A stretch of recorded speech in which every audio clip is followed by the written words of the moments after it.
ভীষণ ঝামেলার মধ্যে ফেলে দিয়েছে। দৃষ্টির পক্ষে 3,50,000 টাকা জোগাড় করা প্রায় অসম্ভব। কি করবে, কিভাবে সে টাকা জোগাড় করবে? কলেজ থেকে বেরিয়ে রাস্তার উপরে একটা নোংরা পাথরে বসে বসে দৃষ্টি নিজের দুরবস্থার কথা ভাবছে। তখন হঠাৎই তার লাকির কথা মনে পড়ে। দৃষ্টি ভাবল লাকি হয়তো সত্যিই কোনো বড় লোকের ছেলে। দৃষ্টি লাকির সঙ্গে সত্যিই অন্যায় করেছে।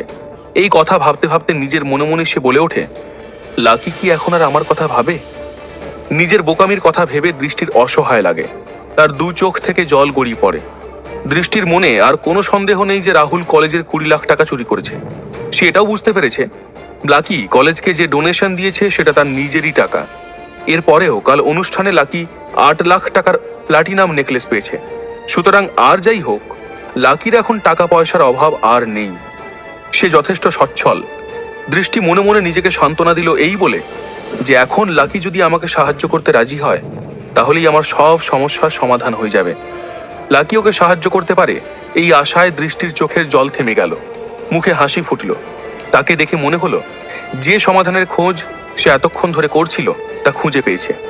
এখন একটাই প্রশ্ন, লাকি কি তাকে সাহায্য করতে রাজি হবে? দৃষ্টি নিজেকে নিজে সান্ত্বনা দিয়ে বলল, যতদিন আমি লাকির সঙ্গে ছিলাম ততদিন ও আমার সমস্ত আবদার এক কথাতেই মেটাতে চেষ্টা করত। কিন্তু আমি তো ওর সাথে বিশ্বাসঘাতকতা করেছি, ওকে দুঃখ দিয়েছি। কিন্তু এখন মনে হচ্ছে এত কিছুর পরও আমি লাকিকে আমার মন থেকে একেবারে মুছে দিতে পারিনি। দৃষ্টির সব রাগ গিয়ে পড়ল রাধিকার ওপর। লাকি তার জীবনের একাকিত্ব দূর করার জন্য রাধিকাকে খুঁজে নিয়েছে। তা না হলে রাধিকার মধ্যে কি আছে? রাধিকার চেহারা খুব সাধারণ, তারপর জীবনযাত্রা, জামা কাপড় কোনো কিছুতেই তো কোনো বিশেষত্ব নেই। দৃষ্টির মনে হলো রাধিকার সঙ্গে তার কোনো তুলনাই হতে পারে না। দৃষ্টির ধারণা তার হাতে আছে এমন এক জাদুর ছড়ি যা ঘুরিয়ে জাদু করে দৃষ্টি লাকিকে নিজের অধীনে রাখার ক্ষমতা রাখে। এদিকে কিছুক্ষণ আগে ক্যান্টিনে যে ছেলেগুলো বসে রাহুল আর দৃষ্টির ঝগড়া দেখছিল তারা ওই রাস্তা দিয়ে যেতে যেতে দৃষ্টিকে ওখানে বসে থাকতে দেখে। তাদের মধ্যেই একজন দৃষ্টির দিকে খুব দুঃখী মুখ করে এগিয়ে এসে বলে, দৃষ্টি বেবি, অত চিন্তা করার কোনো দরকার নেই। রাহুল তো 1 নম্বরের অসভ্য গুন্ডা ছেলে। চলো ক্যান্টিনে চলো, ওখানে গিয়ে তোমাকে আমি 1 কাপ ভালো চা খাওয়াচ্ছি। জীবনের অভিজ্ঞতা দৃষ্টিকে অনেক কিছু শিখিয়ে দিয়েছে।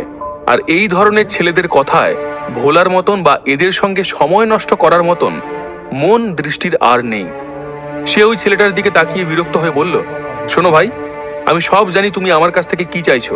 তাই বলছি সময় নষ্ট না করে চুপচাপ ক্লাসে গিয়ে পড়াশোনা করো, নয়তো অ্যাবসেন্ট মার্ক পড়ে যাবে। দৃষ্টির কাছ থেকে বকা খেয়ে ছেলেগুলো তাড়াতাড়ি সেখান থেকে কেটে পড়ে। দৃষ্টি নিজেও উঠে দাঁড়ায়। নিজের জামা কাপড় থেকে ময়লা ঝেড়ে সে হস্টেলের উদ্দেশ্যে রওনা দেয়। সে মনে মনে ভাবে এক্ষুনি লাকির কাছে গিয়ে সাহায্য চাওয়াটা ঠিক হবে না। ভেবে চিনতে আগে এমন একটা প্ল্যানিং করতে হবে যাতে লাকি তাকে কোনোভাবেই মানা না করতে পারে। অন্যদিকে অনেক দিন বাদে লাকি আবার হস্টেলে নিজের ঘরে ফিরে এলো। সে অরিত্র, প্রীতম আর বাকি বন্ধুদের খুঁজতে লাগলো। লাকির অন্য বন্ধুরাও তার জন্য এতদিন ধরে অধীর আগ্রহে অপেক্ষা করছিল। লাকিকে দেখা মাত্র তারা খুব খুশি হলো আর আনন্দে হৈ হৈ করে সবাই মিলে লাকিকে ঘিরে ধরলো। অরিত্র লাকিকে জিজ্ঞাসা করে, কি ব্যাপার বলতো? আমি তোকে ঘর থেকে বাইরে পাঠালাম আর তুই ঘরে আসাই ভুলে গেলি? এতদিন কোথায় ছিলি? লাকি অরিত্রকে বলল, আরে সেরকম কিছু না, আসলে এই 20 লাখ টাকার ব্যাপারটা নিয়ে খুব স্ট্রেসে ছিলাম। বুঝতেই পারছিস, চুরি না করলেও যদি এতগুলো টাকা চুরির অপবাদ মাথার ওপর থাকে তাহলে কিরকম স্ট্রেস হয়। এই জন্য ছুটি নিয়ে কিছুদিন বাইরে চলে গিয়েছিলাম। ভাবলাম ততদিনে নিশ্চয়ই সত্যিকারের চোর ধরা পড়ে যাবে। লাকি তার বন্ধুদের কাছে আইল্যান্ডে যাওয়ার কথাটা এড়িয়ে গেল। তারপর সে বলল, চুরির ব্যাপারে রাহুলের ধরা পড়ার খবরটা শুনেই সে আবার ফিরে এসেছে। আসলে লাকি ইচ্ছে করেই তার বন্ধুদের বলল না যে সে কোন পরিবারের ছেলে, কারণ লাকির মনে ভয় ছিল যে সে যদি একবার এই কথা তার বন্ধুদের বলে তারা আর লাকির সঙ্গে সহজভাবে মিশতে পারবে না। লাকির কাছে তার বন্ধুরা খুবই ইম্পর্ট্যান্ট। সে কোনোভাবেই বন্ধুত্ব হারাতে রাজি নয়। এরপর ওরা সবাই মিলে একসঙ্গে লাঞ্চ করতে গেল এবং লাঞ্চ করার পরই লাকির বন্ধুরা ওকে ছাড়লো। দুপুরবেলা ক্লাসে দৃষ্টিকে দেখতে না পেয়ে লাকির মনে একটু ভয় হয়। লাকি মনে মনে ভাবল রাহুল দৃষ্টির সঙ্গে খারাপ কিছু করে ফেলেনি তো। তবে সে এই কথাটা কাউকে বলল না। সে নিজেকে মনে মনে সান্ত্বনা দিয়ে বলল, চিন্তা করিস না, দেখবি সব ঠিক হয়ে যাবে। এরপর বিকেলবেলা লাকি রাধিকার সঙ্গে দেখা করতে বেরিয়ে পড়ল।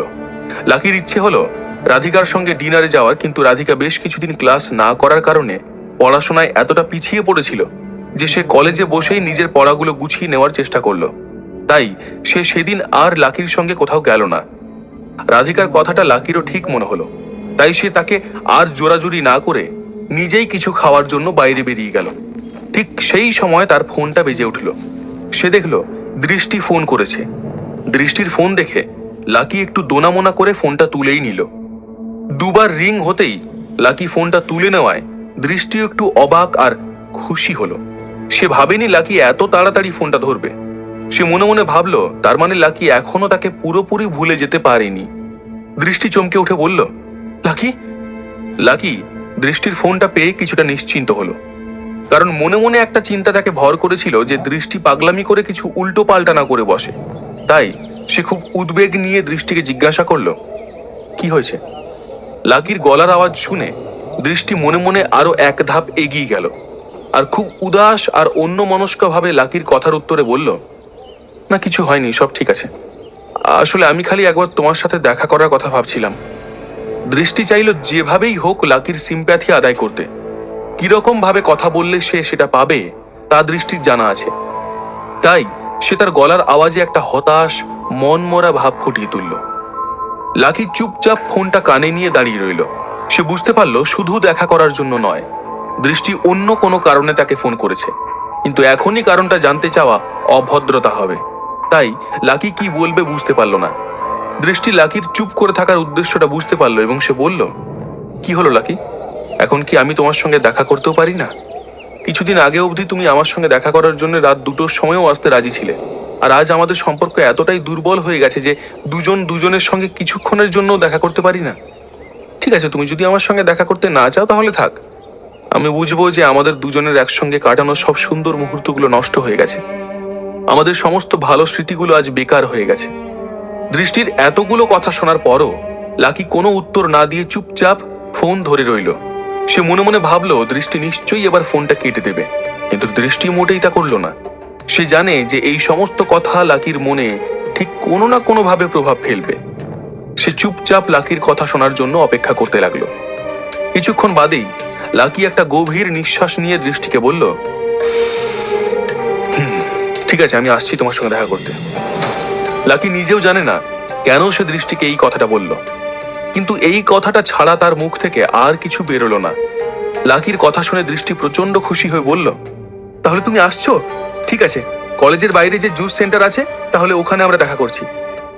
এই কথা বলেই দৃষ্টি তাড়াতাড়ি ফোনটা কেটে দিল। সে লাকির সম্মতিটুকুই শুনতে চাইছিল। লাকি যদি আবার মত পাল্টায়, তাই সে আর কথা বাড়ালো না। দৃষ্টি রেডি হয়েই বসেছিল। সে তাড়াতাড়ি নিজের ব্যাগ নিল আর হস্টেলের বাইরে বেরিয়ে এলো। লাকি দৃষ্টির সঙ্গে দেখা করার জন্য ওর বলা জুস সেন্টারের উদ্দেশ্যে রওনা দিল। দৃষ্টি আগে থেকেই সেখানে গিয়ে কোনার দিকে একটা সিট দখল করে নিয়ে বসলো। দৃষ্টি ওই দিন সচেতনভাবেই খুব বেশি মেকআপ করেনি, আর বারবার সে আয়নায় নিজেকে দেখে নিজেই খুশি হলো। দৃষ্টি সত্যিই ভাবতে পারেনি যে তার এক ডাকে লাকি এইভাবে সাড়া দেবে। সে ভাবছিল এত সব ঘটনা, ওদের আলাদা হয়ে যাওয়া, লাকিকে যা তা কথা বলা, এসব কিছুর পরও লাকি এক ডাকেই ওর সঙ্গে দেখা করতে আসছে। ওর কি কোনো মান অপমান বোধ নেই? যাই হোক, দৃষ্টির কিছু আসে যায় না। তার এখন এমন একজনকে চাই যার ঘাড়ে বন্দুক রেখে সে নিজের কাজ হাসিল করতে পারবে। তার মনে হলো লাকি সেই রকমই একজন মানুষ। দৃষ্টি এটা বুঝতে পারেনি লাকি ওর বিষয়ে কি চিন্তা করছিল। আসলে সকালবেলা রাহুলের সঙ্গে ওই রকম জঘন্য ঝগড়া দেখার পর লাকির মনে ভয় ঢুকেছিল দৃষ্টি নিজের প্রতি কোনো অন্যায় না করে বসে। এমনিতে হঠাৎই কোনো একটা মেয়ে যদি লাকিকে ফোন করে এইসব কথা বলতো, লাকি কখনোই তার সঙ্গে দেখা করতে আসতো না। লাকি দৃষ্টির সঙ্গে যেখানে দেখা করতে যাচ্ছে সেটা খুবই পরিচিত একটা জায়গা। সাধারণত প্রেমিক প্রেমিকারা নিরালায় বসে গল্প করতে এখানে আসে। লাকি দেখলো দৃষ্টি কোনার দিকে একটা অন্ধকার সিট নিয়ে বসে আছে। অন্যান্য জায়গা থেকেও সেখানে আলো কম, আর দৃষ্টির মুখে খুব কম আলো পড়ছে।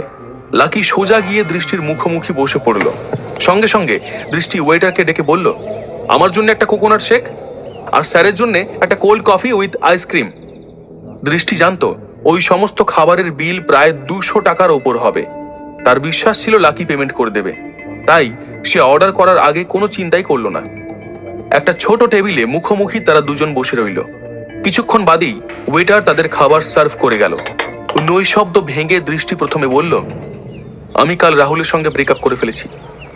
দৃষ্টি তার শরবতের গ্লাসে একবার সিপ করে আবার লাকিকে বলল, কালকে আমি জানতে পেরেছি যে আসল চোর রাহুল, আর আমি না জেনেই তোমাকে পাগলের মতন যা তা বলছিলাম। আমার এখনো বিশ্বাস হচ্ছে না যে রাহুল এত নিচে নেমে গেছে। রাহুলের সম্বন্ধে জানার সাথে সাথেই আমি রাহুলের সঙ্গে ব্রেকআপ করেছি। দৃষ্টির এই কথাটা শোনার পরই লাকির মনে একটা ঝটকা লাগলো। লাকির মনে পড়ে গেল আজ সকালে দৃষ্টি রাহুলকে ব্রেকআপের কথা বলেছে, অথচ লাকির সামনে এখন মিথ্যে কথা বলছে। লাকি দৃষ্টির প্ল্যান বুঝতে পারাতে তার মুখে হাসি ফুটে উঠল। দৃষ্টি লাকির দিকে ঠিক আগের মতো তার মোহময় দৃষ্টিতে তাকিয়ে রইল। এরপর সে নিজের স্ট্রটাকে নিজের গ্লাসে ঘোরাতে ঘোরাতে লাকিকে বলল, কাল রাত্রে যখন আমি ঘুমোতে গেলাম, বিছানায় শুয়ে শুয়ে ভাবছিলাম রাহুল আর সেরকম নেই যেরকম আমি পছন্দ করতাম। কাল সারা রাত আমার মাথায় নানান চিন্তা ঘুরছিল। আমি বুঝতে পারছিলাম না শুরু থেকে আমার সঙ্গে কেন এসব হচ্ছে। আসলে আমার কিরকম মানুষ পছন্দ। আমি অনেক ভেবে বুঝলাম আমার এমন একজন মানুষ পছন্দ যে আমাকে ভালোবাসবে, আমাকে আগলে রাখবে, আমার সাথে পায়ে পা মিলিয়ে পথ চলবে। আমি বুঝতে পারলাম টাকা পয়সা এতখানি ম্যাটার করে না।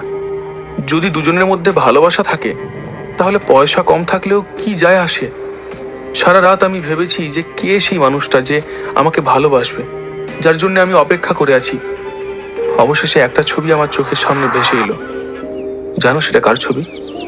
এতখানি বলার পর দৃষ্টি খুব উজ্জ্বল দৃষ্টিতে লাকির দিকে তাকিয়ে রইল। লাকি জিজ্ঞেস করলো, কার ছবি? দৃষ্টি ভালোবাসায় ভরা চাহনিতে লাকির দিকে তাকিয়ে নিজের হাতটা তার দিকে বাড়িয়ে দিল আর বলল, তোমার ছবি লাকি। কি হবে এরপর?